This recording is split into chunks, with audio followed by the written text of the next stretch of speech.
أعوذ بالله من الشيطان الرجيم. بسم الله الرحمن الرحيم. السلام عليكم warahmatullahi wabarakatuh.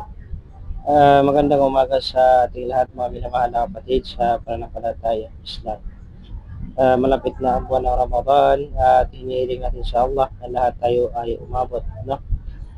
Bilang isang Muslim ay iwasan natin, tanggalin natin sa ating mga puso yung inggit dahil ito po ay pinagbabawal ng ating mahal na Propeta Muhammad sallallahu alaihi wasallam dahil kakainin niya ang mga mabubuting gawain natin.